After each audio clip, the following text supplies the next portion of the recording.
महान वैज्ञानिक Marie Curie ने कहा था, जीवन में किसी भी चीज से डरने की जरूरत नहीं है, उसे सिर्फ समझने की जरूरत है। अब और ज्यादा समझने का समय है ताकि हम कम डरें। बिल्कुल सही कहा।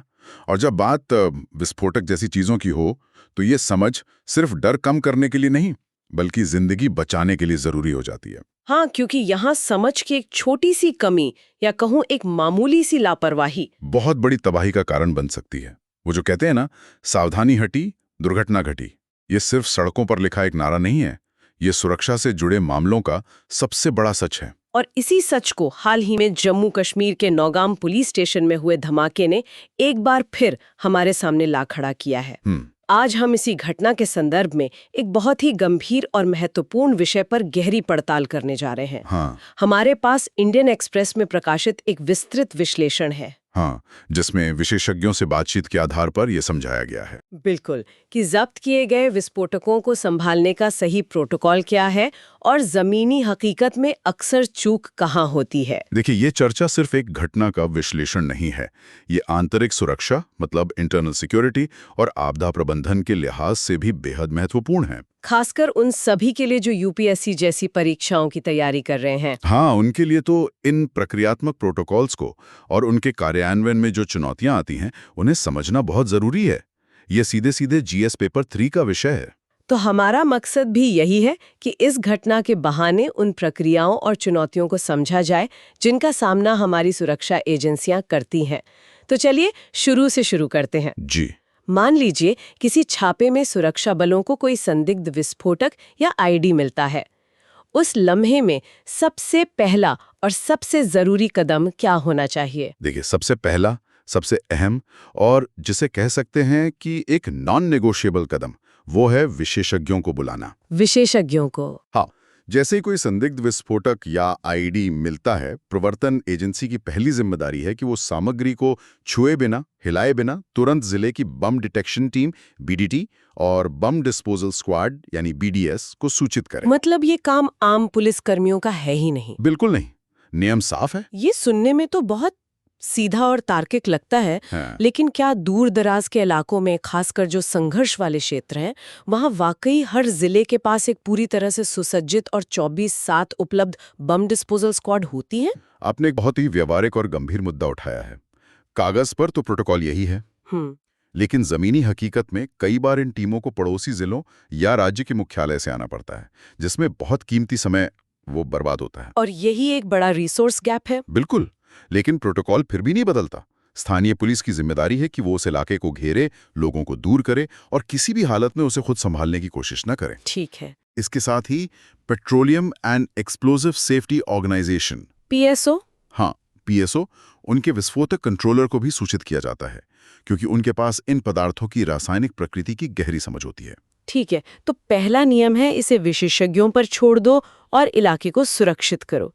लेकिन विशेषज्ञ टीम के आने तक उस विस्फोटक को कहीं तो रखना होगा। नौगांव की घटना पुलिस स्टेशन के अंदर हुई, जो साफ तौर पर एक आबादी वाली जगह है। ये तो सरासर गलत लगता है। तो नियम क्या कहता है, सही जगह क्या है? बिल्कुल गलत है, और नियम इस बारे में बहुत स्पष्ट है। जब्त किए गए विस्फोटकों को लाइसेंस वाले विस्फोटक स्टोरेज में रखा जाना चाहिए। लाइसेंस वाले स्टोरेज में? हाँ, इन जगहों को तकनीकी भाषा में एक्सप्लोजिव मैगजीन कहा जाता है। एक्सप्लोजिव मैगजीन, मैं तो यही सोच रही थी कि इसे किसी मोटे ताजे तिजोरी वाले कमरे या मालखाने में रखते होंगे। ये तो एक पूरी अलग ही साइंस लगती है। हाँ, ये एक पूरी साइंस है। ये कोई पढ़ने वाली मैगजीन नहीं, बल्कि बहुत ही सुरक्षित, खास तौर पर डिजाइन किए गए स्टोरेज फैसिलिटीज होते हैं। अच्छा। ये सिर्फ गोदाम नहीं होते, इनकी दीवारें और छत इस तरह से डिजाइन की जाती हैं कि अगर कोई धमाका हो भी जाए तो उसकी लहर सीधी ऊपर की ओर जाए, ताकि आसपास कम से कम नुकसान हो। मतलब डिजाइन ही खास होता है। बिल्कुल।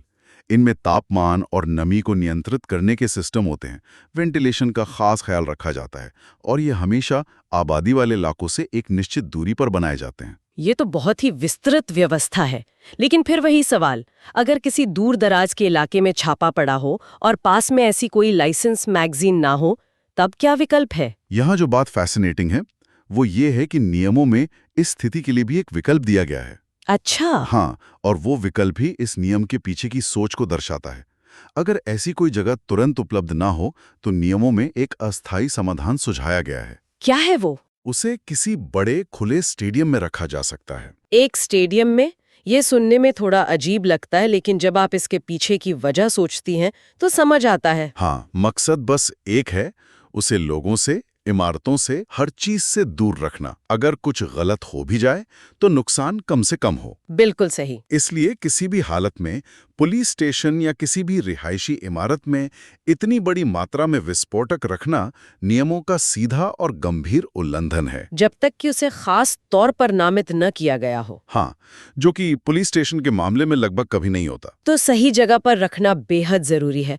लेकिन स्रोत में एक और दिलचस्प बात का जिक्र है कि खतरा सिर्फ एक बड़े धमाके का नहीं होता। नहीं, कुछ विस्फोटक तो इतने अस्थिर होते हैं कि वो रखे रखे हवा के संपर्क में आने से भी आग पकड़ सकते हैं। हाँ, और यही बात इस पूरी प्रक्रिया को और भी ज्यादा संवेदनशील और समय महत्वपूर्ण बना देती है। कैसे? स्रोत में जो उदाहरण दिए गए हैं वे इस खतरे को बहुत साफ तौर पर समझाते हैं।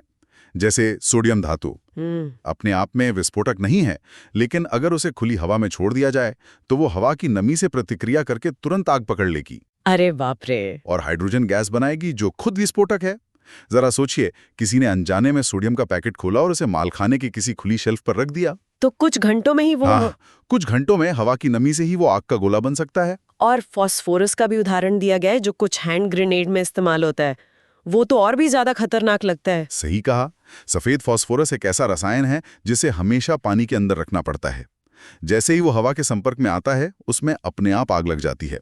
मतलब ये सामान्य केस प्रॉपर्टी की तरह नहीं है कि माल खाने की अलमारी में बंद कर दिया। बिल्कुल नहीं। इसका मतलब ये है कि जैसे ही ऐसी कोई चीज मिलती है उसे तुरंत प्रशिक्षित कर्मियों द्वारा जांचा और संभाला जाना चाहिए। हर रसायन की अपनी अलग प्रकृति और अपना अलग खतरा होता है। ये एक टिक टिक करते टाइम बम की तरह है। जिसके लिए विशेषज्ञता और सही प्रक्रिया का पालन करना अनिवार्य है।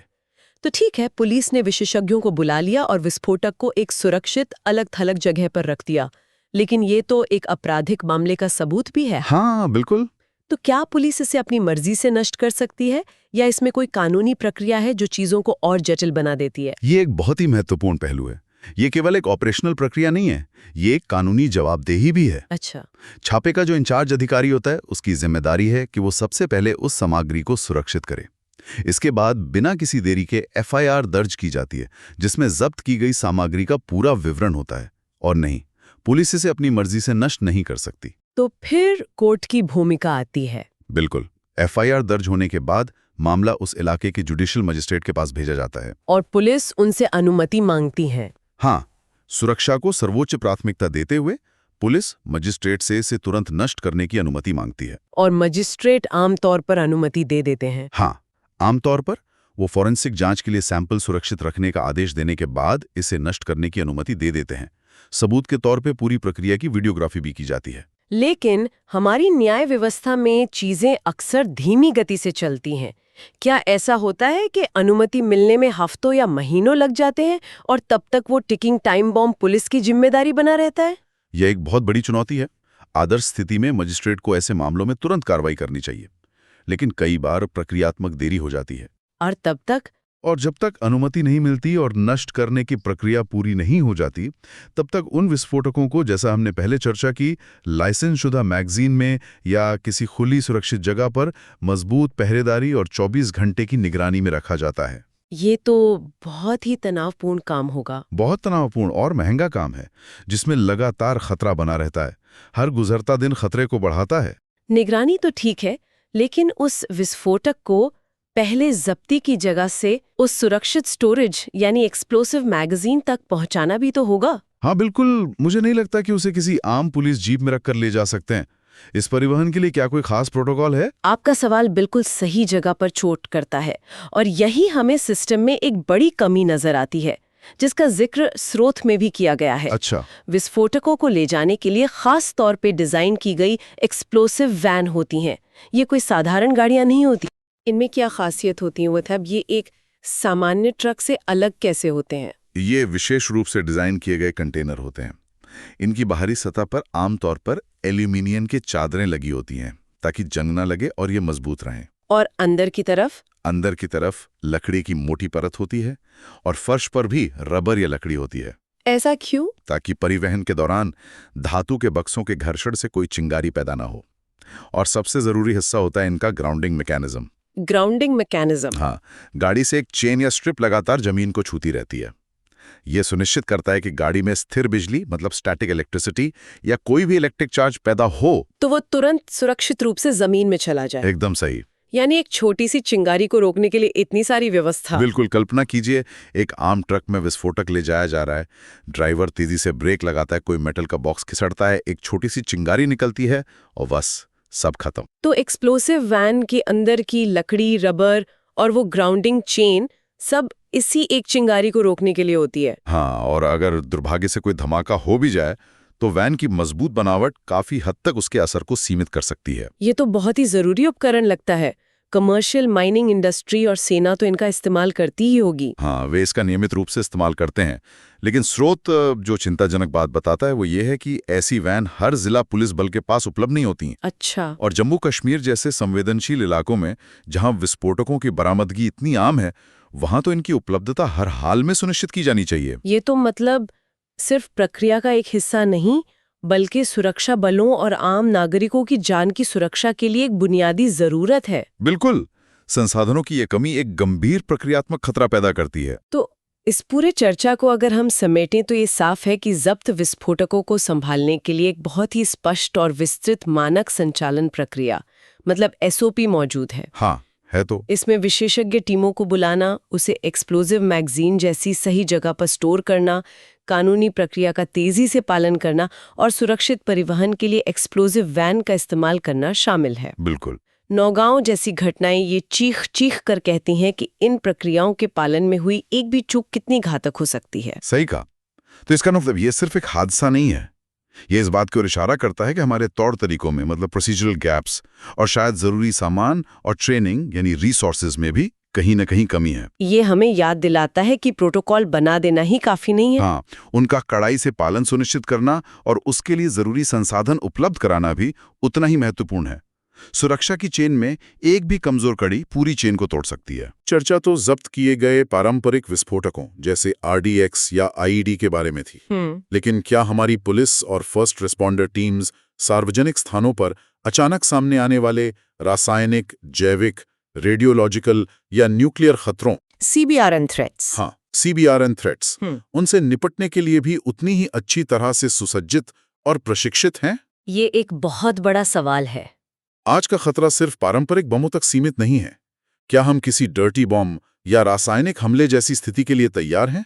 क्या हमारे प्रोटोकॉल इन बदलते और ज्यादा जटिल खतरों के साथ विकसित हो रहे हैं? ये एक ऐसा सवाल है जिस पर भविष्य की सुरक्षा रणनीतियों को बहुत गंभीरता से ध्यान देना होगा। ये वाकई एक बहुत ही जरूरी सवाल है जिस पर आगे भी सोचना होगा। इंडियन एक्सप्रेस के इस विश्लेषण पर आधारित हमारी ये चर्चा आपको कैसी लगी, हमें जरूर बताएं। इस महत्वपूर्ण विषय पर अपने विचार और अगर कोई सवाल हो तो नीचे कमेंट्स में जरूर साझा करें। जी जरूर। इस तरह की और भी गहरी और विश्लेषणात्मक चर्चाओं के लिए हमें लाइक और सब्सक्राइब करना न भूलें।